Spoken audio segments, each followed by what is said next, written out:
घाणेवाडी जलाशय येथे विद्यार्थ्यांनी केले पक्षी निरीक्षण। जलाशय परिसरामध्ये 600 प्रकारच्या पक्ष्याच्या प्रजातीचा अधिवास। जालना तालुक्यातील घाणेवाडी जलाशयाच्या ठिकाणी बुधवार दिनांक 13 नोव्हेंबर 2024 रोजी सकाळी 7 ते 9:30 वाजेच्या सुमारास विद्यार्थ्यांनी पक्षी निरीक्षण केलं। या दरम्यान जलाशयाच्या परिसरामध्ये सुमारे 19 प्रजातीच्या पक्ष्याची नोंद करण्यात आली। दरम्यान या परिसरात सुमारे 600 पक्ष्यांचा अधिवास असल्याचं पक्षी निरीक्षकाकडून सांगण्यात आलंय। या भागामध्ये हिवाळी स्थलांतरित पक्ष्याने मात्र पाठ फिरविली असून स्थानिक पक्ष्याची मात्र रेलचेल आहे। यावेळी चमचा बदक, हळदी कुंकू बदक, हिरवे कबूतर, पारवा, सेकाट्या, भारद्वाज, पाकोळी, टिटवी, नदी सुरैय, मोठा बगळा, मध्यम बगळा, छोटा बगळा, राखी बगळा, वंचक, सिंपी पक्षी, खंड्या पक्षी, पानकावळा, तुतवार आदी पक्षी या ठिकाणी आढळून आले।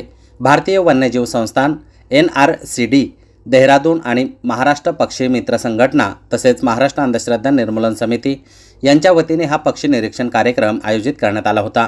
यावेळी ज्ञानेश्वर गिराम, अजय गायकवाड, मधुकर गायकवाड, मनोहर सरोदे, सौ माया गायकवाड, सुभाष पारे, नारायण राजे भोसले, मयूर सावळे, उमेश पवार यांच्यासह विद्यार्थी मोठ्या संख्येने उपस्थित होते।